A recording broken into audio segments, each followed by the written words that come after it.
Hey everybody, welcome back to the channel. I'm Steven. This is Northwest Small Batch Brewing, and today is a brew talk. So once a month I make a beer, and in between, while the beer is fermenting, I do little brew talks about whatever I feel like talking about. So this should be a short one, and I apologize ahead of time. I think it's going to be an open-ended one where I throw something out there to you and just ask what you think, or if you've used this particular product, because I couldn't find much information on it, but it was kind of interesting to me. So not too long ago, okay, it was last year, but at some point, I made my very first hazy IPA. I'll put a link up there because it turned out really good. And I will be making it again, I hope, this year. And I'm thinking about using this product. And I hadn't heard about it, and I saw it, and I thought, oh, that's interesting. A grain specifically made for making an IPA.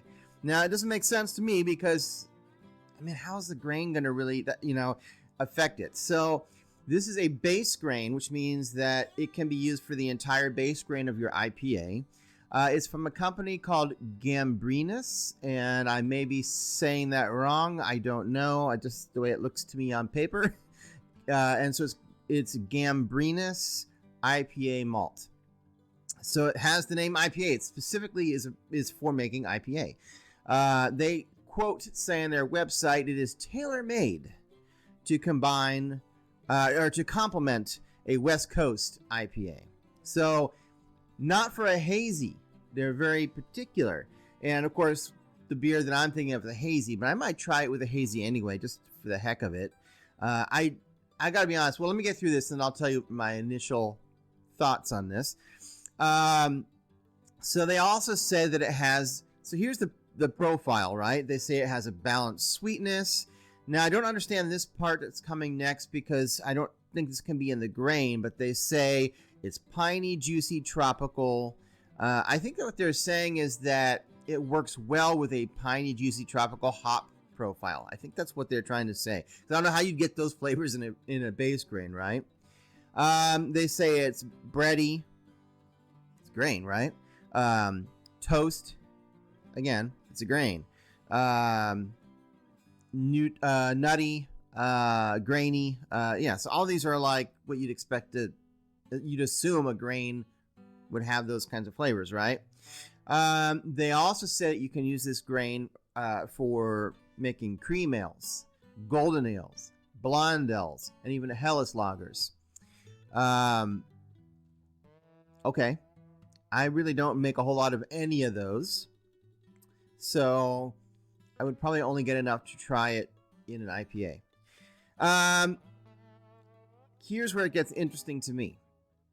So this company that makes, so first of all, they call it Gambrinus IPA malt. I don't know where this Gambrinus name comes from, but they're owned by BSG Malting.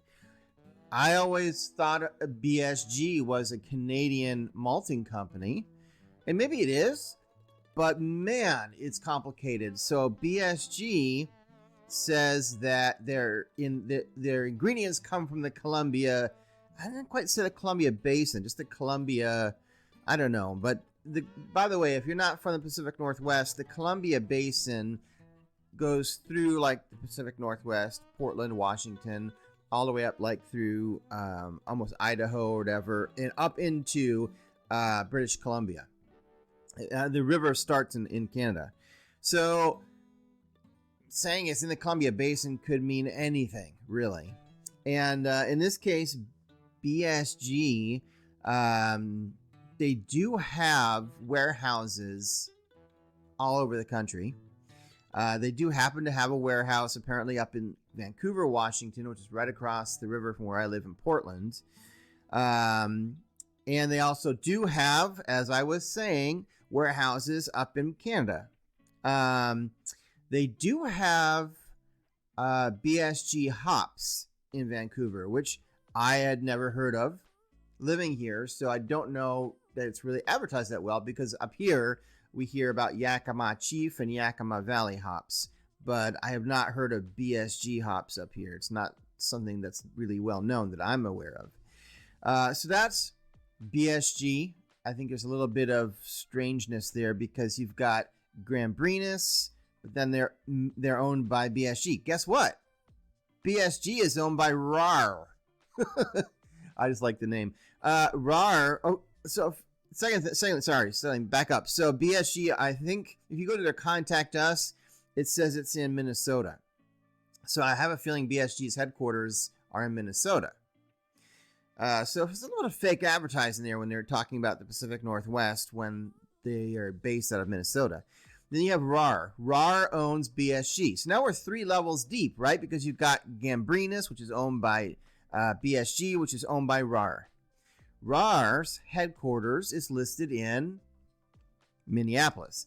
Not Minneapolis, but Minnesota. Anyway. So it's also listed as the same headquarters as BSG. RAR, not this is important, but RAR was founded by a German immigrant that came to the United States. So it's a Germany. That's why the name is RAR. I think and I'm probably pronouncing that wrong. I'm sure there's a German way to pronounce it that's totally different than what I'm saying. But anyway, the point is that there's a lot of ambiguity when it comes to this particular malt. And a little bit of deceptiveness, I think, in the companies, in my opinion. I don't like when companies try to market something by not fully giving you a clear picture. Beyond that, I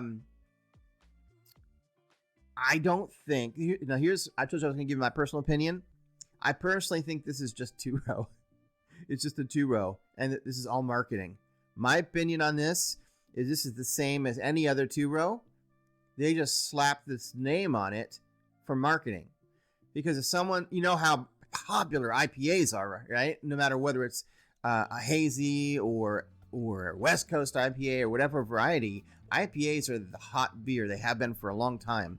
And so it's a genius marketing tactic, if that's what it is, to slap IPA on your grain and say, hey, this grain's for IPA.